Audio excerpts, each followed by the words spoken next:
boom, shakalaka boom. You've tuned in to the free range human show of choice, your daily dose of reality radio. This is the Clay Edwards Show. I am, of course, Clay Edwards, coming at you live on 103.9 FM WYAB, all throughout central Mississippi on the big stick. About to be bigger. Oh, about to be a whole lot bigger. Our stick just took a big old 100 milligram Viagra. It's about to be a whole lot bigger. Pun intended. Pun intended. By the way, they do offer a Viagra at Men's Health of Mississippi. Just throwing that out there. All right. We're streaming worldwide in stunning HD in living color. That's right. No black and white here, in living color. At Save JXN on Facebook, X, YouTube, and the Rumble stream is back working this morning to the best of my knowledge. To the best of my knowledge, Rumble is working.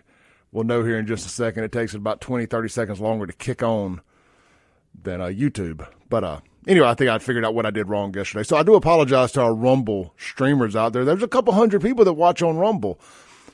You know, I think sometimes we get a little lost in big numbers and little numbers and what's a big number. Man, I remember when I first started doing this from the guest room at my parents' house, when times was hard, when times is always hard, but when times was real hard, and two people would watch. So, and I appreciate it. I don't know who those two people were. I think Dan White was one of them. Thank you, Dan. And my ex-wife may have been the other one sitting across the room. But either way, I don't take for granted at all when we have a couple hundred people just on one platform watching. Sean and I were talking yesterday. He was really excited about the number they did on YouTube as far as live streamers, and I feel the same way. Actually, I may even feel more about Rumble because you really got to be wanting to watch it if you went to Rumble to get it. And I was like, man, it's like having 200 people that show up to a bar or a restaurant or a venue to see a band perform. I ain't a single local band in central Mississippi that wouldn't do backflips if 200 people showed up to watch them play.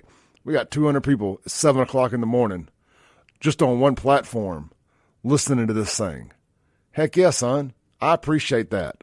And I want to make sure that we are catering to those 200 people just like we're catering to the 4,000 and 5,000 that end up watching throughout the day on Facebook and YouTube and some of these other platforms.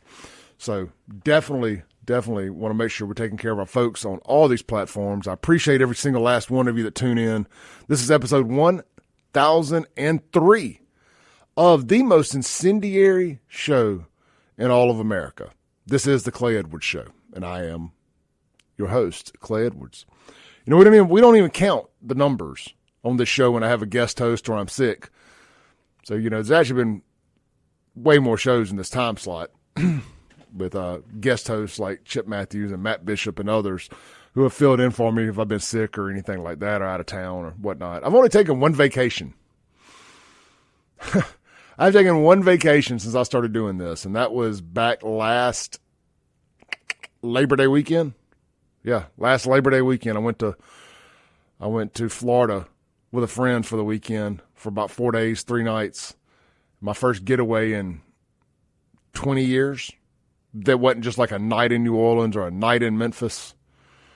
I think we did 2 or 3 nights in Talladega, but there was actually a beach vacation. Anyway, rabbit hole there. No sense in jumping down that early. Let's get started, shall we? Now, we had some breaking news last night. It was kind of running about a day behind, but we did get some pretty interesting news come out of downtown Brandon from the mayor and board of aldermen's weekly meeting.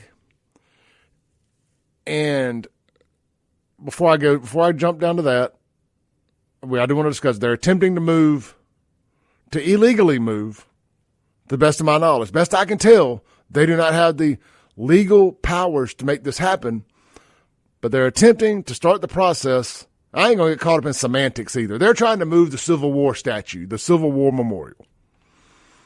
And they're going to be like, well, Clay, we're just getting an estimate to find out how much it would cost to move it.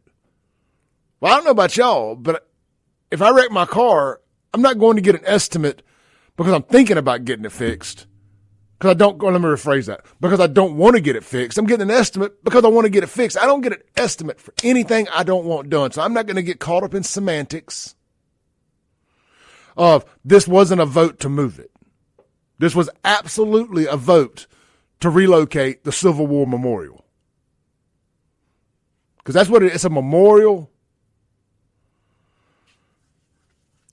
And I don't care what your thoughts and feelings are on the Civil War, why the Civil War was fought, any of that stuff. We're not going to erase history. We're not going to move history. Not because of people's feelings. Now, if the state comes in, if the state and the county agree to move the statue because they need to widen Highway 80, and they come to that agreement, then so be it. Progress. Things need to be moved. No problem. And let me tell you something. I'm not even one of these people that's all in this camp of you can't relocate history. You can't move stuff when it's done right. I was for changing the flag, and I know that goes against a lot of my fellow Mississippi conservatives. I moved to the beat of my own drum. I have my own tick in my head. Nobody tells me what to do. Nobody tells me what to think. I find it awfully strange for a guy that so many of y'all claim is a racist. I was for changing that flag. And it wasn't for virtue signaling either. I don't virtue signal. But what I don't like about the way that the city of Brandon attempted to do this, and I don't care what side you're on, this is my point. I don't care what side you're on. You shouldn't want anything done illegally and behind closed doors in executive session, as they attempted to do, but found out that, oh, wait, that's against the law. We can't. Now, to their credit, once they found out it was against the law, and I just have a hard time believing that the mayor didn't already know that he couldn't do that. This is what, his fourth term as mayor, and he didn't know that he couldn't do that in executive session. I just have a hard time swallowing that pill. And I've supported Butch Lee. Now, I've supported my boy Fred Shanks when he ran against him. Openly, publicly supported Fred Shanks. Never said a foul word about Butch. This is actually the first time I've ever got on here and been negative of Butch Lee about anything. But what they attempted to do in that executive session was foul. And if they'll do it for the Civil War Memorial, what else would they do it to accomplish? That's what you got to ask yourself. If they'll do it for that, what else would they do it for? And that's my thought process on it. Now, we're going to talk to commander, the Mississippi commander of the Sons of the Confederate Soldiers, and get their reaction to this morning. His name is Forrest S. Dows, D-A-W-S. He reached out to me last night after my post breaking this story. We're going to play the video. Now, in my opinion, this works better. This works better if you're watching the stream. I don't want to peel anybody away from radio, but we are streaming at SaveJXN on my Facebook, YouTube, and Rumble. I think on Rumble you got to search Clay Edwards Show, but I think SaveJXN still gets you there. The way I set it up is kind of funky. Apparently it's at SaveJXN, and there's multiple channels up under there. We have a Kim Wade channel, and we have a Clay Edwards Show channel. So let me, I moved the video to I don't want to play it on my Facebook because I want to be able to use the whole screen. Facebook's kind of wonky. Y'all bear with a brother 1 second. I'm pulling up my drive where I emailed it to myself. No, actually, I didn't do that. We are going to have to play it on my Facebook. No harm, no foul. Let's get there, and we'll get it pulled up, and we'll play this video for y'all. Let's do this. Let's take an early break. Just a couple minutes early. Actually, we're supposed to take these breaks every 9.5 minutes, and I always blow over. That's why we have no time left at the end of the show for an actual real last segment. Let's take an early break here. Let me get this video queued up. We've got the video of what happened at the Board of Aldermen meeting with Mayor Butch Lee. And you can tell, you can see it on video, Butch clearly, in my opinion, comes out of executive session thinking he's got the votes he needs to get this thing done, and then it ends up being a tie, and the city attorney looks at Butch, and Butch tries to table it and wait till the new incoming alderman gets there, because the outgoing alderman, I guess, has thrown his hands up and says he's done. You know, you voted me out. I'm done with y'all. I get it, but hey, you got voted to be there. You should be there, but that's a whole nother conversation for another day. But Butch tried to table it and say, well, you know what? I think all the aldermen need to be here.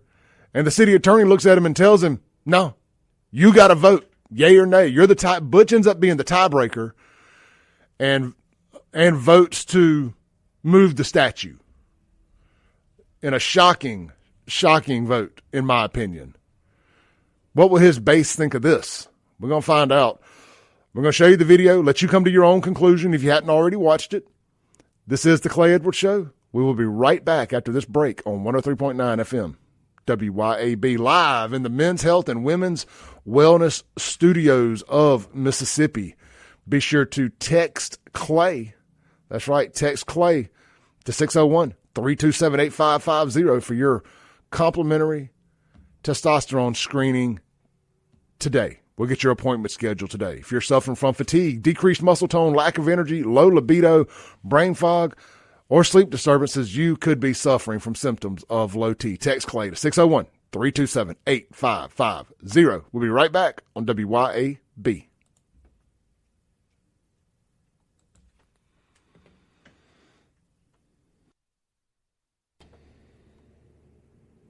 Welcome back in to the Clay Edwards Show here on WYAB. This segment brought to you by our friends over at, how about our good friends right there at Shelter Insurance.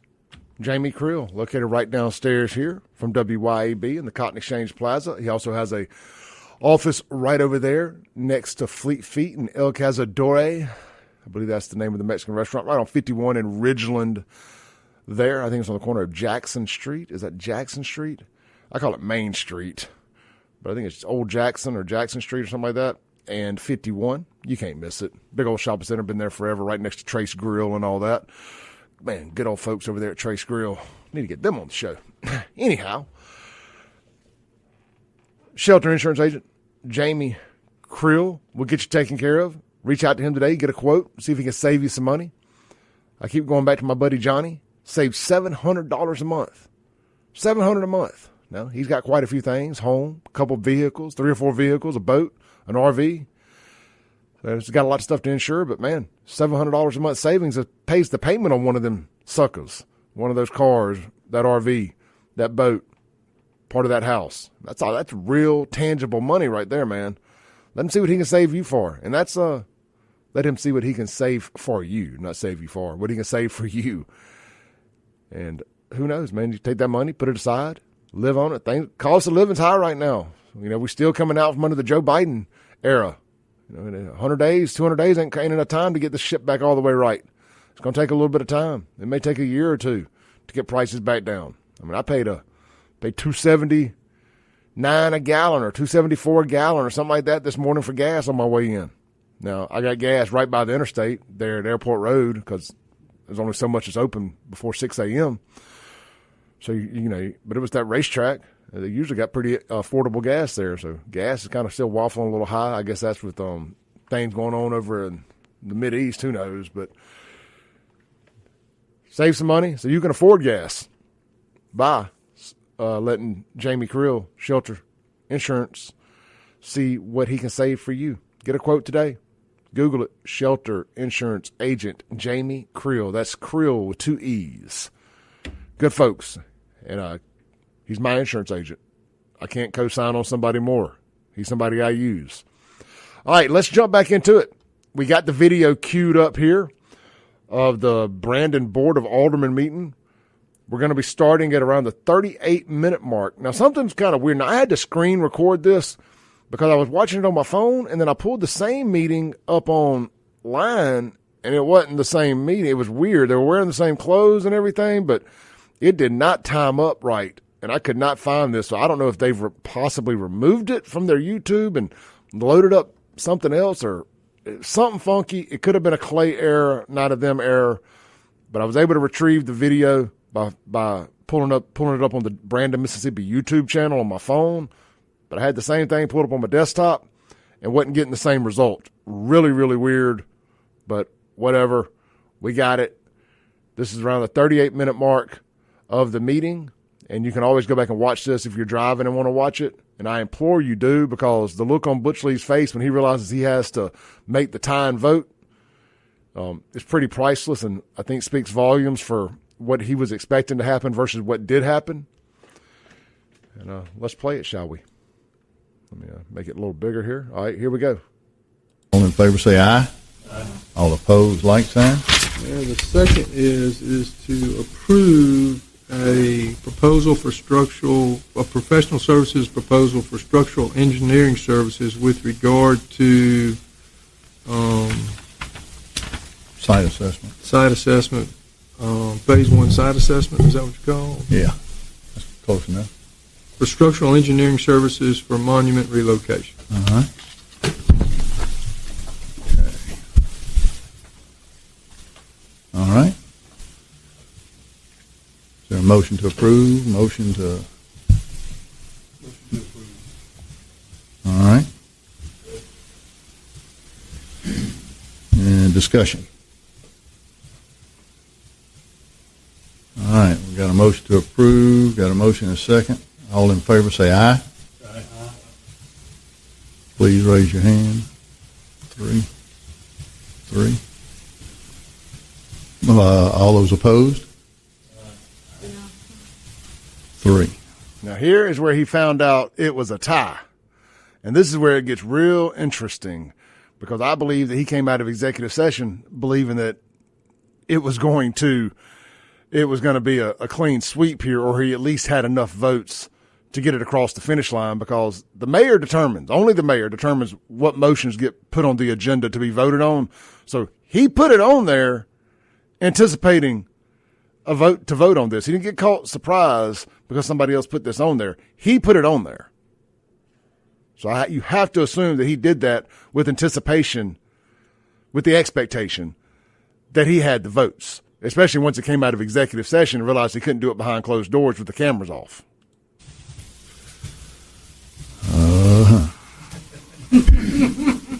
Ruh-roh.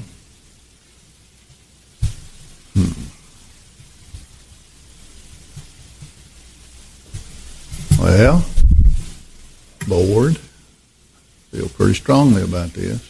Feel like we're coming up on our 200-year anniversary, and would like to chart the next 100 years. But I also think this is a critical vote of the board. This, if you've ever heard the term crawfishing, this is what crawfishing looks like in live time. This is Butch Lee doing the crawfish. And I'm not trying to pass the buck. Yes, you are. But I would like to wait until we have the seventh member on the board, because I do think it ought to be a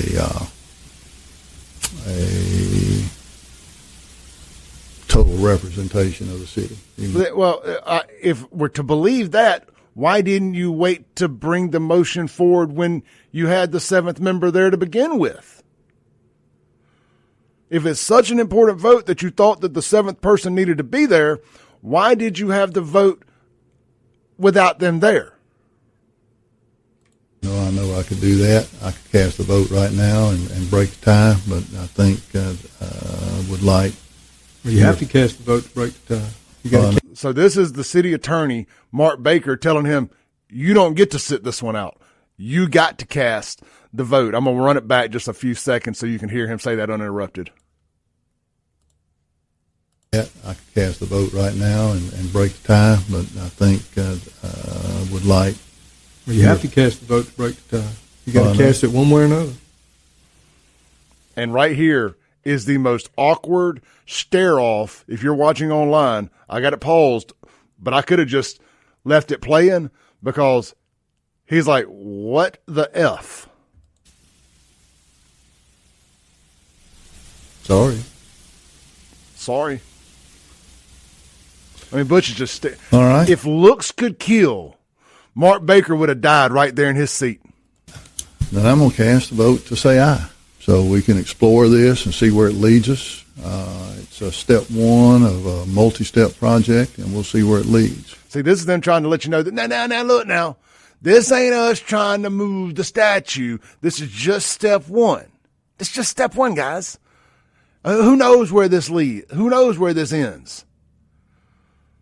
This is why I said I wasn't going to get caught up in semantics, that this is them trying to move the statue. I don't care what step in the process this is. This is them trying to move the statue. Unsure where that goes, but we will look at it. So I will cast a vote that says aye for the time being to get to phase one.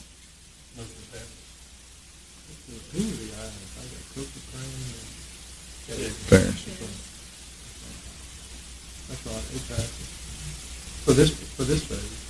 For this phase, that's right. All right, we'll look at it going forward.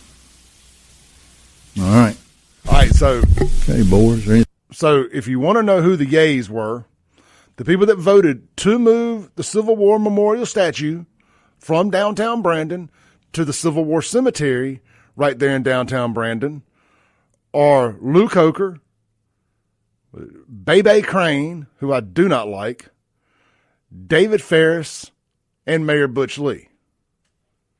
Bebe Crane is the guy who him and his boys stalked me and my family around the Brandon Mardi Gras parade that I may have told you guys about. So, not a fan of Bebe Crane. And I was told, now take this with a grain of salt, I was told that Bebe was expecting it to be a 6-0 vote to move this thing and is upset and mad that anybody voted no and apparently has stormed off and not spoken to anybody since this. Now, take that with a grain of salt, but it checks out as far as I'm concerned based on the behavior that I've seen from this fool. Pick your enemies wisely, my friend. Pick your enemies wisely. I'm going to unpack this. I want to open up the phone line. I want y'all's thoughts on it. The Mazda Jackson phone line is 601-879-0002. The Guns and Gear text line is 769-241-1944. I'm going to move your chats back up on the screen when we come back from the break. See what all you guys have to say in the online.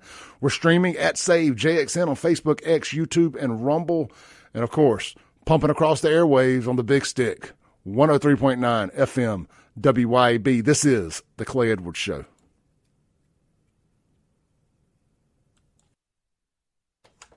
Welcome back in to The Clay Edwards Show here live on WYAB, broadcasting live in the Men's Health and Women's Wellness Studios for another glorious day that's supposed to rain again. Rain, rain, go away. Please come back another day and a far, far day away because I've had just about all the rain. My yard's had about all the rain it can take. No cap, as the kids say. No cap. No cap. This segment brought to you by our friends at, how about our good friends over at A1 Gear and Auto? Justin Nelson and the team doing things over there, taking care of cars. Highway 49 South, Florence, Mississippi. Getting everybody rolling back down the road if you're having any problems. But, hey, man, you don't have to have a problem to go see them. They take care of all your basic maintenance as well. Hey, is your air conditioner not blowing as cold as it was yesterday, last week? Swing by. Let them check it out. Maybe you just need a bump of Freon. They used to be my favorite saying in the car business. It just needs a bump of Freon. No air conditioner ever needed more than a bump of Freon, if you ask Clay Edwards. It just needed a bump of Freon. Anyway, they can get you covered. Maybe it's got a leak. Maybe it needs a new hose. They'll figure it out. They have the technology. Maybe you got some other problems. Maybe you just need an oil changed. Maybe you need an entire rear end rebuilt and put in there. New transfer case. Maybe you done jacked your truck up. You need the proper gear ratios in the front and back to pull the big old tires down the road. That's why they got gear is literally in their name. A1 Gear and Auto. Diagnosed right the first time, fixed right on time, and on budget every time. That's A1 Gear and Auto, Florence, Mississippi. your ring and pinion specialist for 15 plus years right here in central Mississippi. Most of your mechanic shops around here outsource their ring and pinion work to A1 Gear and Auto. So no sense in working with a middleman when you can work with the man, Justin Nelson at A1 Gear and Auto. Highway 49 South, Florence, Mississippi. All right, I had a lot of questions about who were the aldermen and women that voted no on this. And I do apologize for not putting that out, for not mentioning that sooner. Alderman at large, Sharon Womack, voted no. Chris Vinson voted no. And Harry, what is Harry's last name? Harry Williams voted no on it. So I want to make sure that we give them their shine as well. And let's see, Dwight Middleton was, I think he lost his election or he decided not to run again, whatever. He was not present. He is being replaced. There's somebody new coming in that is replacing him, and that's what Butch was trying to kick the can down the road to, was the new alderman coming in. So let's just wait. Well, why didn't you just wait before you brought the motion forward to vote on? And it was a tie, then you wanted to wait? No, dog. Look, I mean, this is why I don't like becoming friends with politicians. Because when it's time to call them out for their shenanigans, it puts you in a spot. But you know what? Breaking rules when necessary. Don't be a politician if you can't take the heat. Don't be a politician if you can't take the heat. So my understanding is the city has no control over this. The county, who I've been told, has no appetite for this at all. This is not a fight that the Board of Supervisors has the appetite for right now. They don't want nothing to do with this. The county is pissed off at the Board of Supervisors, and they're all skating on thin ice after that whole mobile home ordinance debacle. And then after the thing with Steve Gaines at the breakfast and just all sorts of the Board of Supervisors are trying to keep a very low profile right now. That this is the last thing they want to have to deal with is that damn statue. And they would have to be the ones to do it. The city does not have any say-so in it, to my understanding. Then the state could come in, and I don't know if they have to have the county's permission or not. I'm efforting to find all this out. This landed in my lap about 7 o'clock last night. And so there's only so much information I could start gathering at 7 o'clock last night. So I will work on getting more information together today, or if y'all know, you can text it to me. Does the state need the county's permission to say, we got to have a right of way? The statue's got to be relocated. Because if you do any traveling through downtown Brandon, I know, he knows, she know, everybody know that the road situation, the traffic situation is a bad one. You're landlocked, and that statue is a big part of the traffic flow problem. I don't think anybody would deny that, regardless of your thoughts or opinions of the statue, no matter how much you love it. It is in the way. It is halting progress when it comes to traffic. Now, some people would say, and rightfully so, hey, you knew that statue was there. You knew that road couldn't be widened when you moved out here. Deal with it. You know what? And they would not be wrong. At the end of the day, it's going to be a hard argument to tell them they're wrong. You know what? Find another way. Build a road around it. And I'd be hard pressed to tell you you're wrong. I would be. But if we're just speaking common sense and removing the emotion of the statue out of the scenario, it probably makes the most sense financially and logistically to move the statue. Honestly, and this is just Clay Edwards talking here, I never had a problem with the thought process of relocating these things to an area that's dedicated to viewing the statues, whether it's a museum, a memorial garden type situation, the Civil War cemetery somewhere. I wouldn't have a problem with that and make some tourism bucks off of it. But again, I'm sensitive to the people who say don't move the statues. Because look, post-2020, all these damn statues got moved. And it became a war on the statues. It did. And I'm never for erasing history or anything like that. And Grenada, I've got a story pulled up here. It's going to take me a second to get it pulled up. I saved it doing my show prep this morning. I hadn't had a chance to load my notes yet. But Grenada, what a big set of kahunas they have. They just wrapped theirs in tarp for 4 years before they finally got it moved. I was going to read some of that story here because imagine this is how it's going to play out in Brandon if some folks don't step in. So here's what I suggest. Regardless of which side you're on, call and let your representative there know. Let your board of aldermen know how you feel about this. Let Mayor Butch Lee know how you feel about this. Let your board of supervisor know how you feel about this. If you want it moved, let them know you want it moved. If you want them to keep it, keep it. Again, my gripe and the people I talked to's biggest gripe on this whole thing was the attempt to do it behind closed doors. Because what else are they doing behind closed doors? It's a bad look. Real bad look. You know, what it looks like to what it looks like to me, and this is just my opinion, and I said I would give you all this when I posted about this yesterday. What I'm guessing is that Butch Lee promised Bebe and the black community that he would make the effort to get the statue moved back during the re-election. And this is an election promise he's having to follow through on. That's what it looks like to me. We got a call coming in on the Mazda Jackson phone line. Let's take that. Hey, good morning. You're on there. Hey, I'm on the air yet? Yes. You're on there. I'm on there? Yes. Oh, hey, it's Clay Amateur, right? Yes. That's the number right there. I'm going to ride to Brandon. Listen to the issues about Brandon, the Board of Aldermen. They do a lot of things around here up under our noses that don't tell us.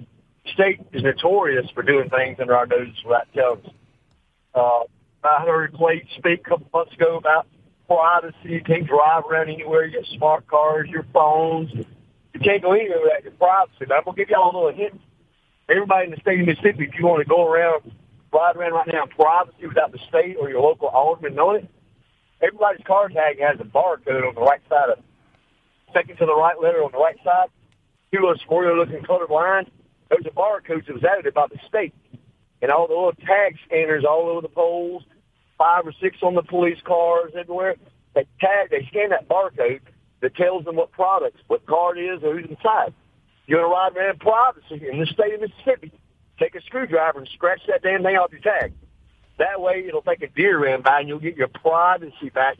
The Board of Aldermen can kiss your butt. If you want to get back at them, that's how you do it, guys. I'm out. Thank you, brother. I like it. So here's a story real quick I've got pulled up. This is how a very, very similar situation unfolded in Grenada. So I just want the people who were pro-statue, you need to take this very seriously because Grenada got theirs moved. Now, I don't know if they had the same type situation because the big problem is Brandon is the county seat for Rankin. And the city of Brandon doesn't have a whole lot of control about certain things in downtown Brandon because it's the county seat and there's so much county property down there. Now, I don't know if Grenada has that same problem or not, but I'm just going to read a little bit of this to you because, I'm getting big 2020 vibes out of this. There's only one organization in America that still thinks it's 2020 and operates as if it's 2020 in like a woke time capsule, and that's the WNBA. The WNBA is what America would look like if MAGA hadn't won the culture war. And that when you start talking about moving statues and erasing history, and just the way that Butch put it, this ain't about traffic. That ain't how it sounded to me when he said the 200-year celebration The 200-year anniversary of the city is coming up, and this is big, and I'm looking at the next 100 years. That didn't sound like traffic to me. That sounded like we need to erase our past and move forward. That's what that sounded like to me. But here's the article from a local news outlet about Grenada. It says a Mississippi town, and this was back on September 20th of 2024 is the last time this was updated. And the statue has been torn apart and moved. It says a Mississippi town has taken down a Confederate monument that stood on the courthouse square since 1910, a figure that was tightly wrapped in tarps for the last 4 years, symbolizing the community's enduring division over how to commemorate the past. Grenada's first black mayor in 2 decades seems determined to follow through on the city's plans to relocate the monument to other public land. A concrete slab has already been poured behind the fire station about 3.5 miles from the square. But a new fight may be developing. A Republican lawmaker from another part of Mississippi wrote to Grenada officials saying she believes the city is violating a state law that restricts the relocation of war memorials or monuments. Butch Lee, are you listening? The Grenada City Council, Bebe, are you listening? The Grenada City Council voted to move the monument in 2020, weeks after George Floyd committed suicide, because I refuse to say police killed George Floyd, as it says here in the article, weeks after George Floyd committed suicide in Minneapolis. The vote seemed timely. Mississippi legislators had just retired the state flag and had just retired the last state flag in the U.S. that prominently featured the Confederate battle emblem. The tarps went up soon after the vote, shrouding the Confederate soldier and the pedestal he stood on. But even as people complained about the eyesore, the move was delayed by tight budgets, state bureaucracy, and political foot-dragging. Explanations varied depending on who asked. A new mayor and city council took office in May, prepared to take action on September 11th. With little advance notice, police blocked traffic and a work crew disassembled and removed the 20-foot stone structure. Quote, "I'm glad to see it move to a different location," said Robin Whitfield, an artist with a studio just off Grenada's historic square. "This represents something has changed." Still, Whitfield, who is white, said she wishes Grenada leaders had invited the community to engage in dialogue about the symbol to bridge the gap between those who think moving it is erasing history and those who see it as a daily reminder of white supremacy. She was among the few people watching as a crane lifted parts of the monument onto a flatbed truck. A white person talking about white supremacy. Say no more, fam. Say no more. Folks, they attempted to do this behind closed doors. Let them know your displeasure. This is the Clay Edwards Show. We'll be right back. Welcome back in to the Clay Edwards Show. We got about a minute before our top of the hour break. Coming up in the top of the next hour, we're going to have the commander of the Sons of Confederate Soldiers calling in with their response to the city of Brandon's attempt to secretly relocate the statue. Because that's what it was. Again, we're not going to get caught up in semantics here. We're not going to get caught up in semantics. All right, this is the Clay Edwards Show. Also in hour two, once we get on the other side of the statue talk, I want to play a clip of Tucker Carlson and Ted Cruz going at it, son. Also want to read a bunch of your texts as well as your comments here online. This is the Clay Edwards Show coming at you live in the Men's Health and Women's Wellness Studios. A lot of news to cover today, but local news always takes a front seat here at the Clay Edwards Show. We'll be right back. Don't go anywhere.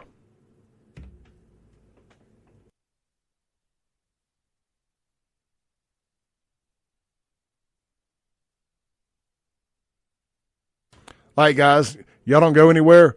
Big second hour coming up. We're going to start with your comments. I want to read those, and the radio people will be able to hear them too. So y'all stay tuned. Don't go anywhere. We're just getting started here on a Wednesday hump day morning on the most incendiary show in all of Mississippi. They ain't talking about this anywhere else. They're not talking about this statue conversation anywhere else except right here. It's a shame that in 2025, we're still talking about a topic that was so 2020. I thought we won the culture war. Why are we still moving statues? Make it make sense. Somebody texted in and said, even if they move the statue, what does that do to help traffic? They still can't widen the road. I got to thinking about it. He's right. They can't. There's no, I don't see how you do it. The right of way, you would have to start tearing buildings down because they're already so close to the road. They would lose all their parking. So very, very interesting point there. With the exception of Ramey's, that's about the only place that's got enough parking that you could eat into the front of it some. But if you've ever been by Ramey's on a Saturday or a Friday afternoon, good luck with that. Good luck with that. I don't know how you widen the road, honestly, now that I think about it. Sounds good till you sit there and try to run it out practically and where are they going to widen it? Unless they widen it to if you're going east, what would be the left-hand side, the county-owned side, they're going to start doing away with county parking? I guess technically they could. I don't know. We'll see. Hopefully we won't. We'll be right back. Y'all don't go anywhere.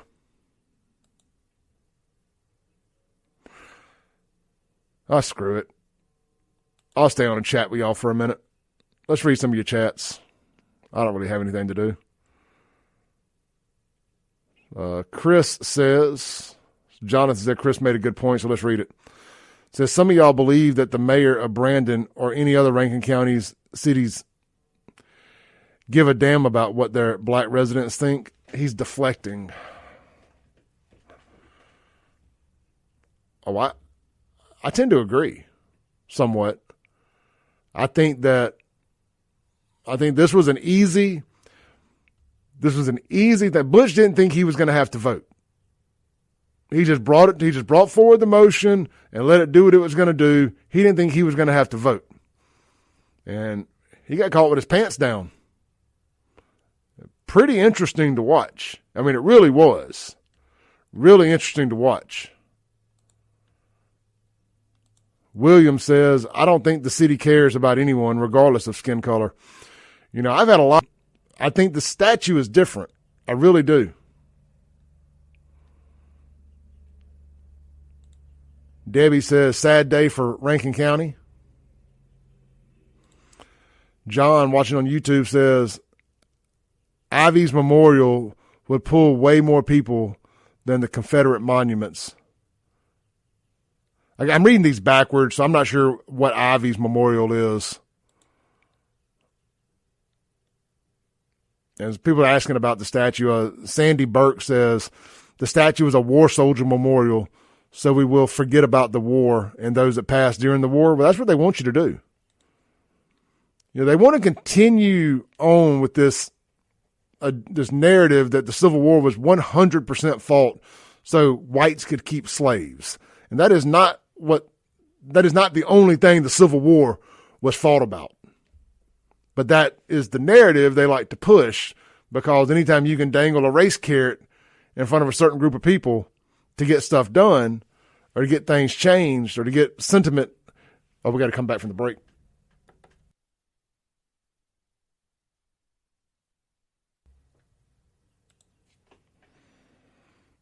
Boom goes the dynamite. It's hour 2 of the most incendiary show on the RADIO. This is the Clay Edwards Show. I'm, of course, Clay Edwards, coming at you live in the Men's Health and Women's Wellness Studios of Mississippi. This segment brought to you by our friends at Martin's Livingston and Martin's Downtown Jackson. Guys, I went out to Martin's Livingston again yesterday. I had to go out to a thing I'm going to tell you all about. We're waiting on a phone call to come in from our Sons of the Confederate Soldiers commander. He's supposed to be calling in here at 8:10 on the dot, so looking forward to hearing from him. But real quick, Martin's, Downtown, and Livingston. It's Wednesday. It's Meatloaf Day. Guys, I had the meatloaf there last week.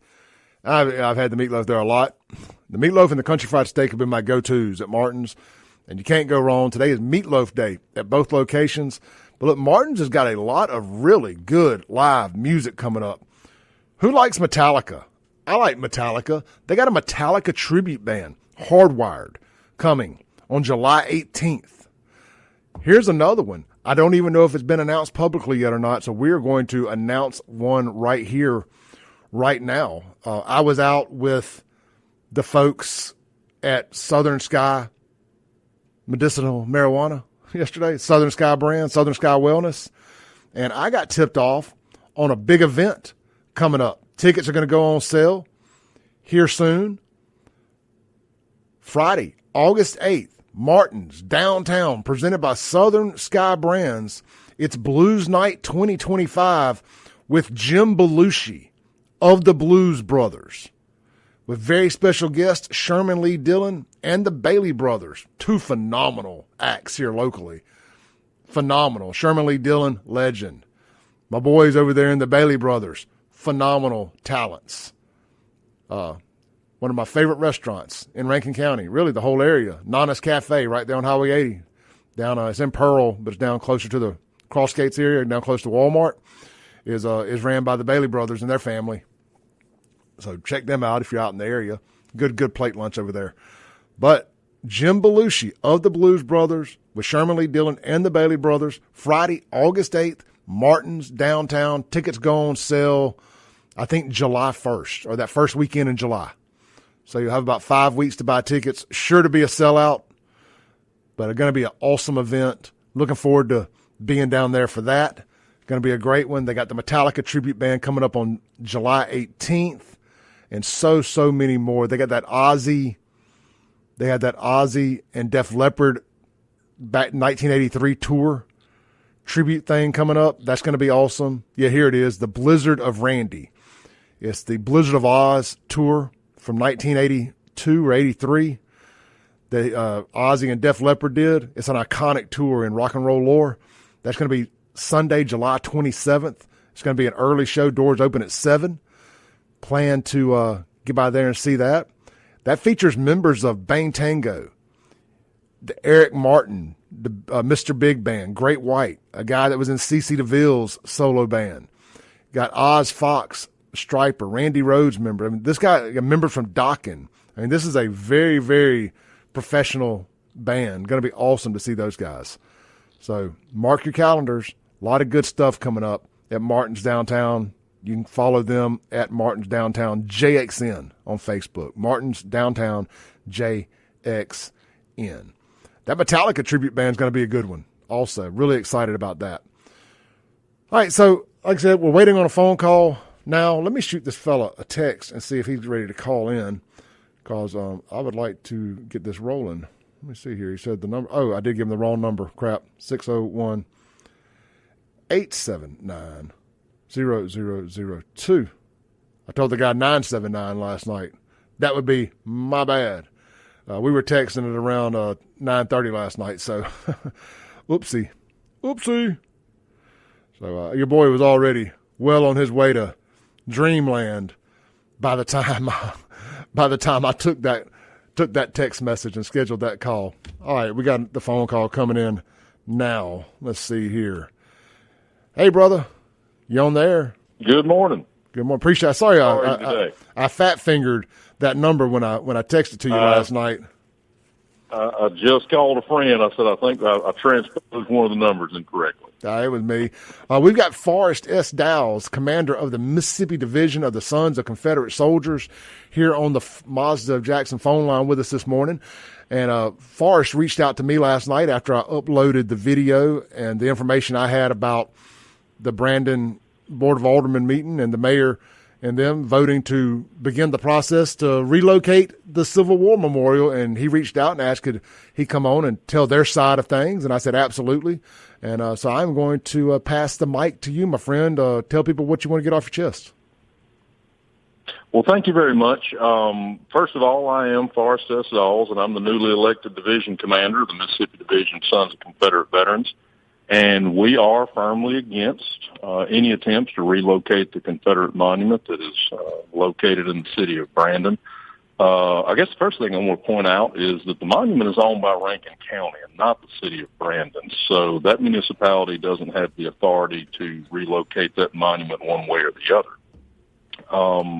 furthermore, the monument's current location, it's a historical location, and it has historical importance. It marks the very spot, the very ground where federal troops would stack their arms before engaging in the burning and the looting and the pillaging of the city of Brandon during the war between the states. And this was a devastating act that left the community reeling for years. And so it was a very sacred area, if you will, that the monument was chosen to be placed on, and not just some random location that has no meaning. So be that to about that may not know that location has historical meaning. I was not aware of that. That's interesting. And I figured it did. It does, yes, sir. And a lot of monuments. There are over 100 Confederate monuments across the state of Mississippi, not including the ones in national parks. And all of those local monuments have certain meaning. And unfortunately, there are people that want to twist what those monuments really stand for and what they really mean. And if you take time to go look at the monument yourself and read the inscriptions all the way around the monument. There's inscriptions on the Brandon Monument on each side of it, the north, south, east, and west side. And, I'll just read a couple of them off to you today. The southern inscription says, "Love's tribute to the noble men who marched neath the folds of the stars and bars and who were faithful to the end, under the sod and dew, waiting for the judgment day." Another inscription says, "To those who wore the gray in legend and lay our heroes in gray shall forever live over again for us. The epitaph of the soldier who falls with his country is written in the hearts of those who love the right and honor the brave." This is a memorial monument. It is meant to honor the sacrifice of military people who went off to defend hearth and home and who never made it back in many cases. And one thing that I would pose to anyone who may be on the fence is to put themselves in this position. Imagine someone going to your local cemetery, bringing in a crane, attaching it to the headstone of your grandparents, picking that headstone up and relocating it simply because, for whatever reason, they have a problem with your grandparents' headstone. For many people, that's exactly the case here, because that memorial monument is the final headstone for those soldiers who never made it back. And, if that doesn't move you, if that doesn't speak to you, because that's what this monument is. No more, no less. This is to honor soldiers who left their homes, left their wives, left their sweethearts, left their parents to go off and to defend their homes. And unfortunately... Hey, you still there? Their monument, their memorial. You cut out there. You cut off it, unfortunately. Could you repeat what you said after that? Yes. Unfortunately, there are some that try to twist what that meaning is, and it's very simple. This is a memorial monument to military veterans, and the Sons of Confederate Veterans is committed to honoring all of our veterans. I know there was a mention last night at the meeting of the 250th birthday of the United States. Well, who do you think these soldiers were? They were the grandchildren of the very men that fought the American Revolution. And the Sons of Confederate Veterans is a very patriotic organization. Many of us served in the U.S. military as well. And honoring all of our veterans is extremely important to us. We are not just some history club. We are a patriotic, historical, educational, fraternal, benevolent, non-political, non-racial, and non-sectarian organization. And, the thoughts of coming in and trying to move this monument for any reason is simply unacceptable. And I just refer back to that I said a moment ago. Imagine someone coming to your local cemetery and wanting to move your grandparents' headstone simply because they had a problem with it. Yeah. How would you feel? Well, that's how we feel. Let me ask you this and give you an opportunity to tell you guys' side of this. What would you say to these people who only believe, or they believe, that any remembrance or monument to Confederate soldiers is is support of slavery and racism and all of that stuff. And I know the answer here, but I would like for you to explain to people in your most articulate way possible, because you're very good at this. How would you respond to that when people, they go straight to the lowest common denominator and they go, oh, any memorial of the Civil War is a support for slavery and racism? Because that's clearly why they want to move these things, is because that's the narrative they're using. And it is. It is. It absolutely is. You can talk about traffic, you can talk about the location, but at the end of the day, unfortunately, that's what a lot of people have in their mind. And it's very sad, because what that tells me is they haven't studied their own history. And if you go and, again, I encourage anyone, go visit the Rankin County Monument in Brandon and read the monument itself. At no point in no wording on this monument is slavery mentioned. Is superiority of any race over another race mentioned? It's simply not there. The inscriptions on all of these monuments deal with the remembrance of military soldiers, period. End of discussion.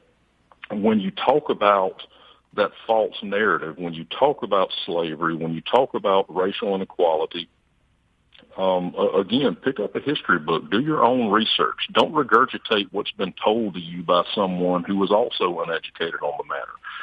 If you go and you look at the research, the vast majority of people that fought in the Confederate Army did not even own slaves. Why in the world would someone pick up arms, leave their homes, risk never coming home, financial ruin, to defend someone else's right to own someone else? The war simply wasn't about slavery. Now, your group also supports the Black Confederate soldiers as well, correct? And honors them and their memory. Absolutely. Absolutely. The Confederate military at that time was the most diverse fighting force ever assembled on the face of the earth. One huge difference in the United States Army and the Confederate Army at the time of the war was that the Confederate Army was integrated. Blacks and whites fought side by side, as opposed to where in the United States Army, black soldiers were in their own units that were commanded by white officers. And in the Confederate military, you had integration. You had whites and blacks serving side by side. And there are numerous articles in both northern and southern papers confirming this. So that's another thing. People want to jump up and say, well, the Black Confederate soldier's a myth. No, it's not. Absolutely not. There's too many cases that are documented that anyone, Harper's Weekly, a quote-unquote Yankee paper, has documentation of eyewitnesses seeing Black Confederate soldiers, not cooks, not slaves, carrying arms, defending their southern homeland. Well, that was my next question, because I've never heard people deny that there were Black Confederate soldiers, but I have heard people say that these were slaves that were forced to go fight. Is that true? Not at all. Now, I'm not going to sit here and tell you that there weren't slaves who did not go and fight. Sure. I'm also not going to tell you that didn't happen on both sides. As a matter of fact, eventual President Ulysses S. Grant, his family owned slaves during the war. People want to talk about the end of slavery. The end of slavery didn't occur until after the war. The whole slavery narrative, again, and there's no point in shying away from that. That is certainly a dark portion of our country's history, of the world's history, because it still goes on today, which is something no one wants to talk about. But as far as that time period, yes, there were some, and I've used this argument before as well. A lot of people say, oh, well, what about the slaves that went off to fight? They didn't have a choice. Well, there were a lot of young men in Vietnam who were drafted that didn't have a choice. Does that mean their memory doesn't need to be honored as well? And then what about the free men of color that chose to sign up and fight for the South? We have military records that confirm there were free people of color who made the choice themselves to go and fight. Why? Because this was their home too. Let me ask you this, and we're getting a lot of text in from people on my Guns and Gear text line that are really appreciative of you taking the time this morning, so I want to relay that to you. Very, very appreciative. Well, I appreciate that. So one of the questions we got was, is there not a federal law or a state law against moving these monuments anyway? Yes, absolutely. Mississippi Code 55-1581 prevents the relocation, renaming, or otherwise perverting in any way any monument to not just the war between the states, but any of our military conflicts. Unfortunately, you have municipalities that have challenged that and tried to abuse that. Grenada comes to mind. That's unfortunate.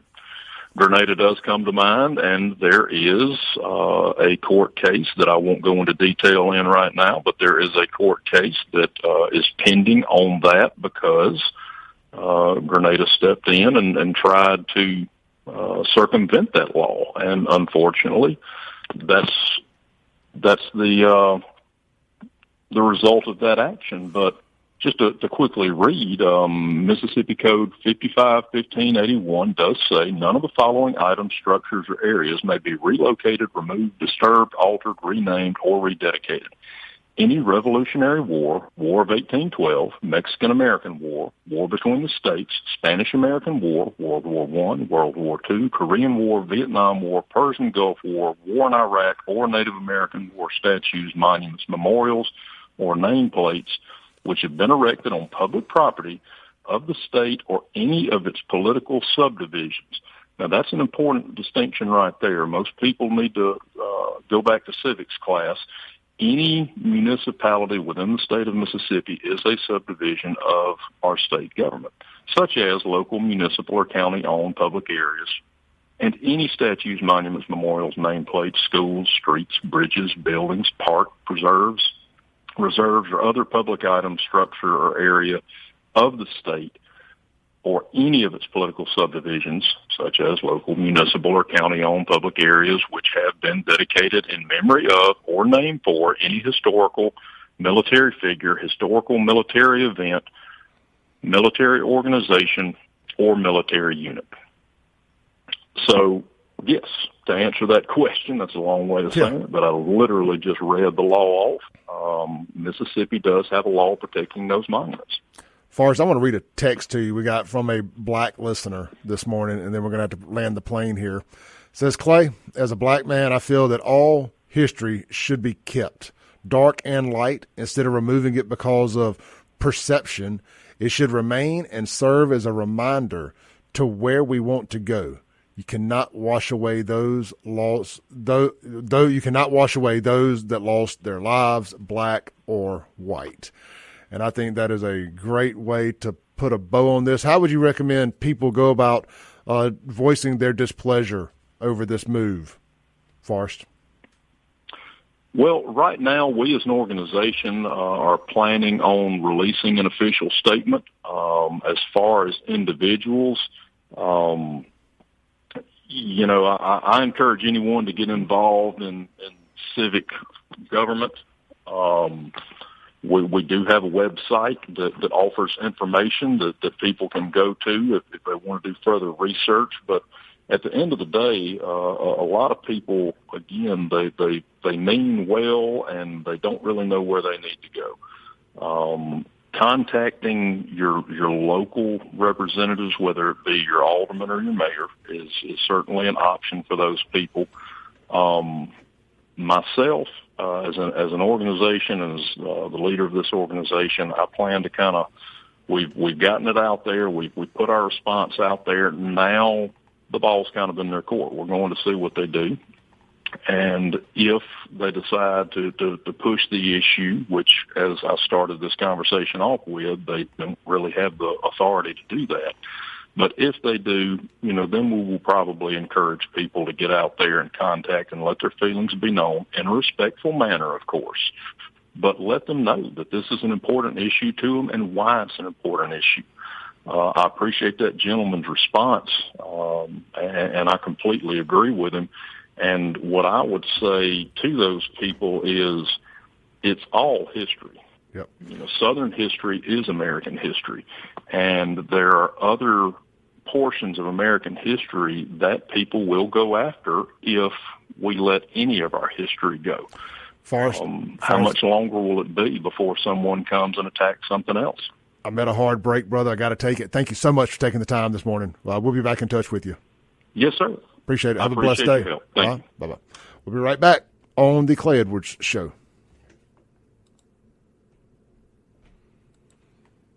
Segment brought to you by the grand opening of Spring Street Cigars. Man, I can't believe they have built this phenomenal facility right here in central Mississippi. You guys, if you haven't got out to Spring Street Cigars yet, what are you waiting for? This is so much more than just a cigar bar, so much more than just a cigar lounge. My friends, calling all cigar enthusiasts in the Jackson area and beyond. We are incredibly excited to announce the grand opening of Spring Street Cigars at their all-new location. Mark your calendars for this Saturday, June 21st, kicking off at 3 p.m. This isn't just an opening, it's a celebration. They're thrilled to host My Father Cigars and Tahuahe Cigars. They'll be joining them with exclusive deals on their exceptional cigars and other surprises. To enhance your experience, we'll also be featuring a delightful bourbon tasting throughout the event. Step into luxury and enjoy our expansive 3-story lounge area, offering the perfect setting for relaxation. Head up to the amazing rooftop bar for unique views and a great atmosphere. There's so much to discover. Make plans to join them for an unforgettable afternoon of premium cigars, fine bourbons, and great company at Spring Street Cigars, 4409 Old Canton Road, Jackson, Mississippi. Guys, this is right there in the same building as Nukes and the Rogue at Highland Village. I guess technically it's not Highland Village, but it's right there at the tip of Highland Village. So swing by and check that out. It's open now. Yeah, it is one of the coolest buildings I've been in Jackson. I mean, these guys went in, they spared no expense. It is phenomenal. What it really reminds me of is like a 3-story downtown apartment that they've converted into like a bar. Really cool. This is definitely like something you have in big cities. I didn't expect to get something like this in Jackson or anywhere in the surrounding area for that matter. They spared no expense. I mean, they spent millions and millions of dollars redoing this place. And I don't like talking about people's money, but I want to paint the picture of how nice this place is.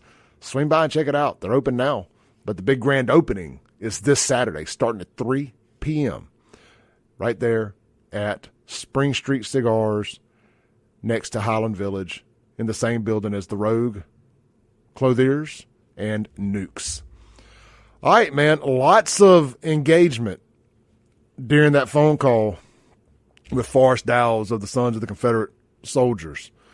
And it's always good to hear that side of the story, man, because what you learned in school about the Civil War ain't the whole truth. So it's very interesting to hear that part of it. I think I want to have Mr. Dows in here for a full interview, a full 2 hours one day, and really take a dive into this whole conversation about the Civil War and these memorials and what the Sons of the Confederate Soldiers do.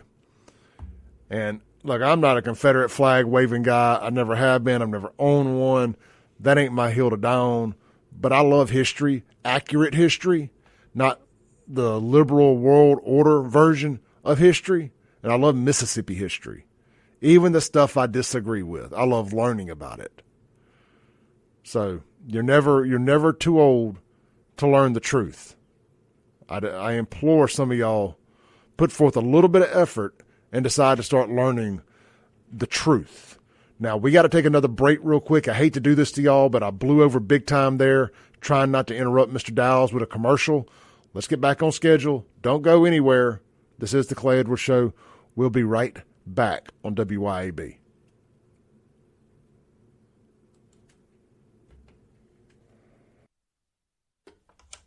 Welcome back in to the Clay Edwards Show. here on WYAB, streaming worldwide at WYAB.com, as well as the TuneIn app and Alexa. Just search WYAB. Streaming in stunning HD at SaveJXN on Facebook, X, YouTube, and Rumble. We just changed up the camera angle. Give you all my side profile. This is my good side. My right side is my good side, I guess. Anyway, welcome back in to the Men's Health and Women's Wellness Studios of the most incendiary show on all the RADIO, where we have the tough conversations. We have the tough conversations here on the Clay Edwards Show, conversations other people wince and run away from. We don't do that here.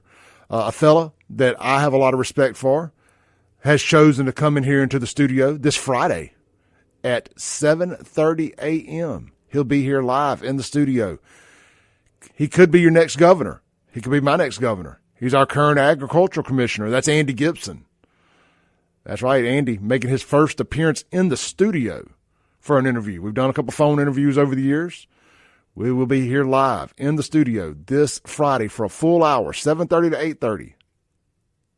His first full interview, full long-form interview since announcing his run for governor here in Mississippi. So hear what Andy's got to say. He's going to lay out his platform. We're going to talk about all the great things he's accomplished as ag commissioner and what he hopes to accomplish as governor. We appreciate Andy for reaching out to the Clay Edwards Show for this. Let you know how far this show has come, how far this radio station's come, this platform's come, and we are very appreciative of that. That marks Shad White, who's potentially running. That marks Philip Gunn, who is potentially running. And then we'll add Andy Gibson, who has announced he's running for governor of Mississippi in just the last few weeks. We will not be ignored this time around in the gubernatorial race. This platform will have a say-so in who the next Republican governor of the state of Mississippi is. And by this platform, I mean you guys, the listeners, will have a say-so. You will be respected with these guests, with these candidates coming on this show. We're not going to allow them not to. So I appreciate the ones who have put forth the effort and come on here willingly. Now, I kid around. Look, I got a lot of respect for Andy, for Philip, and, of course, for Shad for coming on this show. And we'll see who else is ready, who's willing to come on as they start announcing. You know, we've been very critical of Lynn. Will she come on if she announces? Open invitation. I would never say no. I don't think legally I'm allowed to say no, actually. You know, once you have one on, you do have to have the others, so they're all welcome to come on. Will the Duff brother come on? Who else is will Delbert come on? Delbert was supposed to already be on this show and hasn't made it on yet, so we'll see. We'll see how it all shakes out as we get a little bit closer. I think the lieutenant governor's race is going to be just as action-packed as the governor's race. You got Michael Watson. Could one of these guys that are running for governor or are thinking about running for governor pivot to lieutenant governor? 2027 is going to be wild on these statewides. That opens up, if Michael Watson runs for lieutenant governor, that opens up Secretary of State. A lot of folks talking about running for Secretary of State. The guy on the coast whose dad runs a casino. Who owns a casino? He's been talking about it for a while. Can he do it? We're going to see. We're going to see who could be the next AG. Could it be my buddy Nick Bain? Could it be my buddy Sean Tyndall? Who knows? We'll find out. Going to be really, really interesting coming up here in the next couple of years on the statewide elections. Hey, real quick, this segment brought to you by our friends over at 042 Wine and Spirits. We talked a lot about Brandon this morning. Why don't we plug one of our Brandon sponsors right there on Highway 80? 042 Wine and Spirits, voted best liquor store in Rankin County a couple years in a row now in the Red Carpet Awards. Swing by, meet the staff. One of the most informed, knowledgeable staffs at any liquor store in central Mississippi reside right there next to Sonny's Barbecue at 042 Wine and Spirits. Don't be scared to ask them for a recipe. A lot of bartending experience there. A lot of knowledgeable experience on the bourbons, the whiskeys, the vodkas, the tequilas, the wines. They know a little bit about everything and a lot about some of it.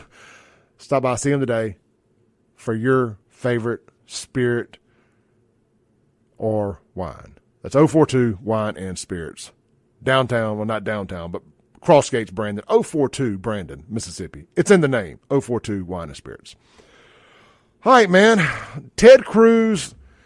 I just got to play this, man. And we're going to circle back. I do want to read some of your comments today because you guys have been on it with nearly 500 people in the live stream this morning. Guys, that is a ton of people watching a local radio show in the morning times on the live stream. So thank you. It's been a consistent right at 500 people all morning long. No telling how many people kind of in and out. I got to remove the comments from the screen for a second because I got to pull up the video and get it played. So hang tight 1 second with me. Ted Cruz is going to be, I think the full episode drops today as a guest on Tucker Carlson. And Tucker Carlson is big anti-war. And I'm with Tucker, man. I mean, look, I'm letting Trump cook. I want to see where Trump goes with this. But I don't appreciate Trump's comments about Tucker, calling him a kook or whatever and telling him he needs to get on a big network so people can hear him or people even knows what he has to say. I mean, Tucker's doing bigger numbers online than he was ever doing on Fox News. So I think that's a bit of a dumb statement by Trump, just my opinion. And look, it is okay to speak out and call Trump out when he's wrong. So don't think you can't call Trump out. We expect the left to do that. Like when Sean was in here on this show, we expected Sean to call Joe Biden out when he was wrong and when that party did wrong. When Trump is wrong, we got to keep that same energy. You don't want to be a hypocrite. And I think it was wrong of Trump to call out Tucker. Yes, Tucker was critical of Trump. I don't mind Trump defending himself, but Tucker wasn't wrong, in my opinion. Anyway, Tucker absolutely skewers Ted Cruz. And I've been a Ted Cruz fan here lately. Ted been on the rehabilitation tour lately, and he got absolutely skewered here. But I do want to hear the whole interview for the context, but this is a bad look. This is about the war in Iran, potentially. How many people live in Iran, by the way? I don't know the population. At all? No, I don't know the population. You don't know the population of the country you seek to topple? How many people live in Iran? 92 million. Okay. Yeah, how could you not know that? I don't sit around memorizing population tables. Well, it's kind of relevant because you're calling for the overthrow of the government. Why is it relevant whether it's 90 million or 80 million or 100 million? Why is that relevant? Because if you don't know anything about the country... I didn't say I don't know anything about Okay, what's the ethnic mix of Iran? They are Persians and predominantly Shia. Okay, this is cute. It's not even... You don't know anything about Iran. So okay, I am not the Tucker Carlson expert on Iran. You're a senator who's calling for the overthrow of the government. You're the one who claims know anything about the country. No, you don't know anything about the country. You're the one who claims they're not trying to murder Donald Trump. You're the one who can't figure out if it was a good idea to kill General Soleimani, and you said it was bad. You don't believe they're trying to murder Trump. Yes, I do. Because you're not calling for military strikes against them in retaliation. And if you really believe that... We're carrying out military strikes today. You said Israel was. Right, with our help. I said we. Israel is leading them, but we're supporting them. Well, you're breaking news here because the U.S. government last night denied, the National Security Council spokesman Alex Pfeiffer denied on behalf of Trump that we were acting on Israel's behalf in any offensive capacity. No, we're not bombing them. Israel's bombing them. You just said we were. We are supporting Israel. High stakes. You're a senator. If you're saying the United States government is at war with Iran right now, people are listening. Okay. All right. It is heating up, guys. It is heating up.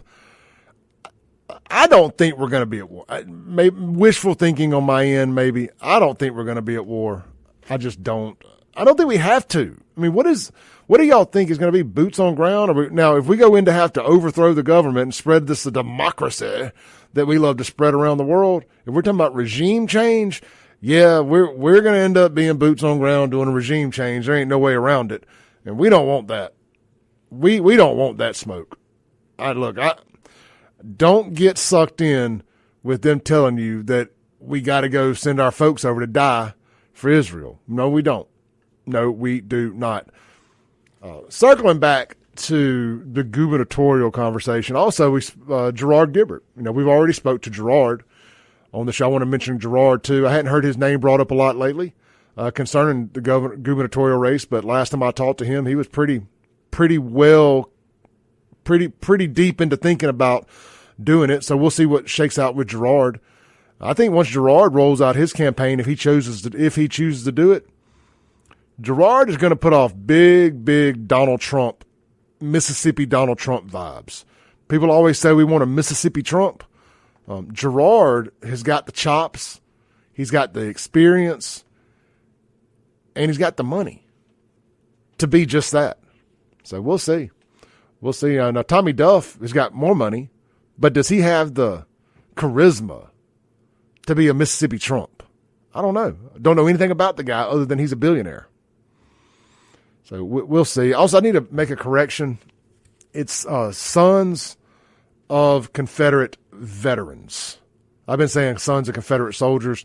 It's Sons of Confederate Veterans is the name of the group that we had on this morning. So my apologies there. Let's take our last break and come back and land the plane online. Stay with me. I'm going to read some of y'all's comments on the screen there because I keep promising it and have not got around to it. Radio Land, don't go anywhere. We'll be right back.